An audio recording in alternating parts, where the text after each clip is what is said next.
ರಾಜಾಜಿನಗರದ ಪ್ರಕಾಶ್ ನಗರ ward ನೂತನ ಸಂಖ್ಯೆ 60, ಬದಲಾದ ಈ ಹಿಂದಿನ ವಾರ್ಡ್ ಸಂಖ್ಯೆ 98. ಹಿಂದುಳಿದ ಎ ವರ್ಗದ ಮಹಿಳೆಗೆ ಈ ಬಾರಿ ಮೀಸಲು. ಬೆಂಗಳೂರು ಪಶ್ಚಿಮ ವಲಯದ ರಾಜಾಜಿನಗರ ವಿಧಾನಸಭೆ ಮತಕ್ಷೇತ್ರದಲ್ಲಿ ಬರುವ 11 ನೂತನ ವಾರ್ಡ್ಗಳಲ್ಲಿ ಪ್ರಕಾಶ್ ನಗರ ವಾರ್ಡ್ 3ನೇಯದಾಗಿದ್ದು, ಅಧಿಕ ಜನಸಂಖ್ಯೆ ಹೊಂದಿದ ವಾರ್ಡ್ಗಳ ಪೈಕಿ ಇದುವೇ ಮೊದಲನೆಯದಾಗಿದೆ. ಆದರೆ ಅಭಿವೃದ್ಧಿ ಅಂತ ಬಂದಾಗ ನಮ್ಮ ವಾರ್ಡ್ ಕೊನೆಯ ಸ್ಥಾನದಲ್ಲಿದೆ ಅಂತ ಬೇಸರ ವ್ಯಕ್ತಪಡಿಸುತ್ತಾರೆ ಇಲ್ಲಿನ ನಿವಾಸಿಗಳು. BBMP ಅವರು ಎಲ್ಲ ಕಡೆ ಬ್ಲಾಕ್ ಮಾಡಿ ನಮಗೊಂದು ಸಿಕ್ಕ ಪ್ರಾಬ್ಲಮ್ ಜಾಸ್ತಿ ಆಗಿದೆ. ಒಂದು ಯಾವುದೇ ಬಸ್ ಹತ್ತಿ ಅಲ್ಲೂ ನಮಗೆ ಟ್ರಾಫಿಕ್ ಇರುತ್ತೆ. ಒಂದು ಸುಮಾರು ಪ್ರಾಬ್ಲಮ್ ಜಾಸ್ತಿ ಆಗ್ತಿದೆ ಬರ್ತಾ ಸರ್. ಅವ್ರವ್ರ ಮನೆ ಹತ್ರ ಎಲ್ಲ ಚೆನ್ನಾಗಿ ಮಾಡ್ಕೊತಾರೆ. ಇಲ್ಲಿ ಯಾರು ನೋಡಲ್ಲ. ಇಲ್ಲಿ ಏನಾದ್ರು ಕೆಲಸ ಕಾರ್ಯ ಎಲೆಕ್ಷನ್ ಓಟ್ ಬಂದರೆ ಸ್ವಾಮಿ ನಮಸ್ಕಾರ ಮಾಡ್ಕೊಡ್ತೀವಿ ಅಂತ ಬರ್ತಾರೆ ಅಷ್ಟೇ. ರೋಡ್ಗಳೇ ಒಂದು ಸ್ವಲ್ಪ ಇದಿಲ್ಲ. ಈ ಕಡೆ ರೋಡ್ಗಳೆಲ್ಲ ಬರೀ ಹಳ್ಳ ಕುಳ್ಳಿ ಎಲ್ಲ ಬಿದ್ದೈತೆ. ಏನು ಹೋಗೋಕ್ಕೂ ಆಗಲ್ಲ, ಬರೋಕ್ಕೂ ಆಗಲ್ಲ. ಗಾಡಿಗಳು ಹೋಗೋಕ್ಕಾಗಲ್ಲ, ಗಾಡಿಗಳು ಬರೋಕ್ಕಾಗಲ್ಲ. ಭಾರಿ ಹಿಂಸೆ ಇದೆ ಸರ್. ಈ ಕಡೆ 2-3 ರೋಡ್ಗಳೆಲ್ಲ, ಆ ಕಡೆ ಒಂದು 2-3 ರೋಡ್ ಹಂಗೆ ಐತೆ, ಈ ಕಡೆ ಒಂದು 2-3 ರೋಡ್ಗಳು ಹಂಗೆ ಐತೆ. ಎಲ್ಲ ಕಡೆ ಒಂದು ಸ್ವಲ್ಪ ಪ್ರಾಬ್ಲಮ್ಗಳು ರೋಡ್ಗಳೇ. ಹೌದು, ಈ ವಾರ್ಡ್ನಲ್ಲಿ ಕಾಲಿಟ್ರೆ ಸಾಕು ಮೊದಲು ಎದುರಾಗುವುದೇ ಟ್ರಾಫಿಕ್ನ ಕಿರಿಕಿರಿ. ಇಲ್ಲಿನ ಕಿರಿದಾದ ಒಂದೊಂದು ರಸ್ತೆಗಳಲ್ಲೂ ಸಂಚರಿಸುವುದಂದ್ರೆ ಅದೊಂದು ಸಾಹಸದ ಕೆಲಸವೇ ಸರಿ. ಇನ್ನು ಅಂಗಡಿ ಮುಂಗಟ್ಟುಗಳವರಿಂದ ಅತಿಕ್ರಮಣಗೊಳಗಾದ ಫುಟ್ಪಾತ್ನಲ್ಲಿ ನಡೆಯಲಾಗದೆ ಜನ ರೋಡಿನಲ್ಲಿ ಸಂಚರಿಸಬೇಕಾದ ದುಸ್ಥಿತಿ. ಹೀಗಾಗಿ ಸಂಚಾರ ವ್ಯವಸ್ಥೆ ಮತ್ತಷ್ಟು ಹದಗೆಡಲು ಕಾರಣವಾಗಿದೆ. ಪ್ರಕಾಶ್ ನಗರದಲ್ಲಿ ನೀವು ಎಲ್ಲೇ ಸಂಚರಿಸಿದರೂ ರಸ್ತೆ ಸಮಸ್ಯೆ ಕಾಣದೇ ಇರದು.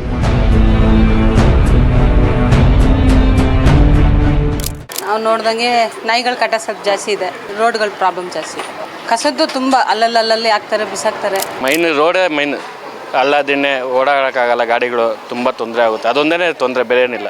ಇದು ಆಯಿತು 4 ವರ್ಷ ಆಗಿದೆ, 4-5 ವರ್ಷ ಆಗಿದೆ. ಆವಾಗಿಂದ ಹಂಗೆ ಇದೆ. ಇದು ಕಾರ್ಪೊರೇಟರ್ಗಳು ಯಾರೂ ಇಲ್ಲ, ಇವಾಗ ಯಾರೂ ಇಲ್ಲ, ಯಾರನ್ನು ಕೇಳೋಕ್ಕೂ ಆಗಲ್ಲ ನಾವು. ಸಮಸ್ಯೆ ಅಂದರೆ ಅದೇ, ಇಲ್ಲಿ ಹೋಗೋಕ್ಕೆ ದಾರಿಗಳು ಇರಲ್ಲ, ತುಂಬ ಟ್ರಾಫಿಕ್ ಜಾಸ್ತಿ ಇದೆ, ಎಲ್ಲ ಸ್ವಲ್ಪ ಇದಿದೆ ಸರ್. ರೋಡೆಲ್ಲ ಸರಿಗಿಲ್ಲ. ಅದೇ ಮಾಡ್ತಾರೆ, ಇವಾಗ ಏನೋ ಮಾಡ್ತೀನಿ ಅಂತ ಹೇಳಿದ್ದಾರೆ, ನೋಡೋಣ ಸರ್. ಇನ್ನು ಸಮಸ್ಯೆಯನ್ನ ಹೊರತುಪಡಿಸಿದ್ರೆ ಇಲ್ಲೂ ಕೂಡ ಕಸದ ಸಮಸ್ಯೆ ತಾಂಡವವಾಡ್ತಿದೆ. ಗಲ್ಲಿಯಲ್ಲೂ ಗಲೀಜು, ದುರ್ವಾಸನೆ ಅನ್ನೋದು ಇಲ್ಲಿನ ನಿವಾಸಿಗಳ ಪಾಲಿಗೆ ಆಡಳಿತ ವರ್ಗದವರು ಕೊಟ್ಟ ಬಳುವಳಿಯಾಗಿದೆ. ಕಳೆದ 5-6 ವರ್ಷಗಳಿಂದಲೂ ಪಾಲಿಕೆಗೆ ಚುನಾವಣೆ ನಡೆಯದ ಪರಿಣಾಮ ಕಾರ್ಪೊರೇಟರ್ಗಳಿಲ್ಲದೆ ಜನ ತಮ್ಮ ಕಷ್ಟವನ್ನ ಶಾಸಕರನ್ನ ಬಿಟ್ರೆ ಇನ್ನು ಯಾರ ಬಳಿ ಹೇಳಬೇಕು. ಆದರೆ ಈ ಕಿವಿಯಿಂದ ಕೇಳಿಸಿಕೊಂಡು ಆ ಕಿವಿಯಿಂದ ಆಚೆ ಬಿಡುವ ಶಾಸಕರ ಅಸಡ್ಡೆತನಕ್ಕೆ ಪ್ರಕಾಶ್ ನಗರ ಜನತೆ ರೋಸಿ ಹೋಗಿದ್ದಂತೂ ಸುಳ್ಳಲ್ಲ. ಅಂಗಡಿ 4 ವರ್ಷ ಆಯಿತು, ಈ ರೋಡ್ ಈ ಥರದೇ ಇದೆ.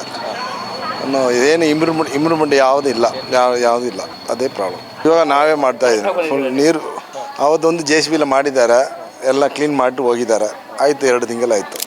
ಮೇಯ್ನ್ ಯಾವ ರೋಡಲ್ಲಿ ನೋಡಿ ಗಾಡಿಗಳು ಯಾವುದನ್ನ ದೊಡ್ಡ ಗಾಡಿಗಳು ತಗೊಂಡು ಹೋಗ್ಬೇಕಂದ್ರೆ ಭಾರಿ ಕಷ್ಟ ಆಯ್ತದೆ. ಒಂದೊಂದು ನೋಡಿ, ನೀವು ನೋಡ್ತಾ ಇದ್ದಂಗೆ ಎಷ್ಟು ಈ ಒಂದು ರೋಡಲ್ಲ, ಇಡೀ ನಮ್ಮ BBMPಯಲ್ಲಿ ಎಲ್ಲೆಲ್ಲಿ ಸಂಧಿಗಳಾಯ್ತೋ ಎಲ್ಲ ಕಡೆನೂ ಇದೇ ಪ್ರಾಬ್ಲಮ್ ಆಯ್ತು. ಇಲ್ಲಿ ಗಾಡಿ ಹೋಗಿ ಜಾಗ ಇಲ್ಲ ಅಣ್ಣ, ಗಾಡಿ ಹೋಗಿ ರೋಡ್ಗೆ ಎಲ್ಲ ಹಿಂಸೆ, ಭಾಳ ಹಿಂಸೆ ಆಗುತ್ತೆ. ಯಾವ ಕಡೆ ದಾರಿ ಬರಲ್ಲ, ಒಂದು ಗಾಡಿ ನಿಲ್ಲಿಸ್ಬಿಡ್ತಾರೆ, ಅಡ್ಡ ಏನೂ ಆಗಲ್ಲ.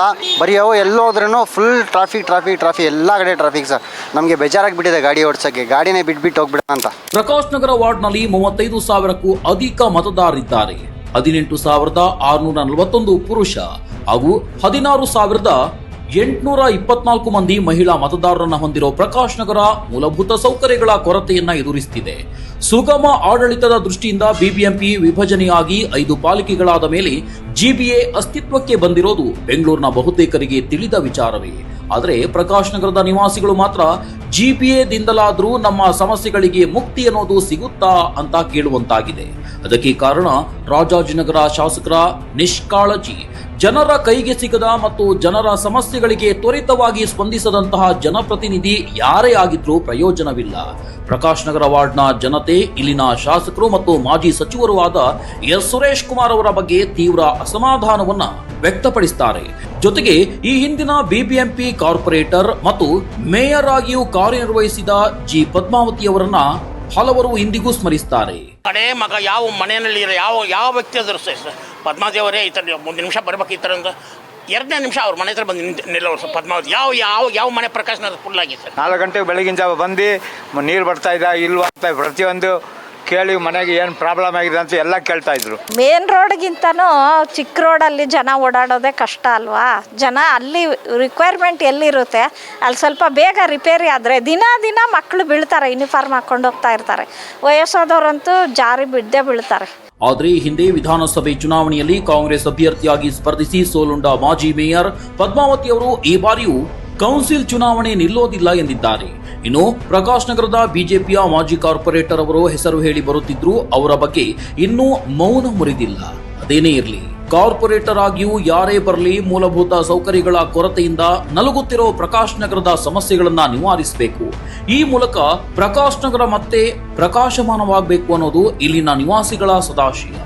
Channaveera Sagaranal, public next, Bengaluru.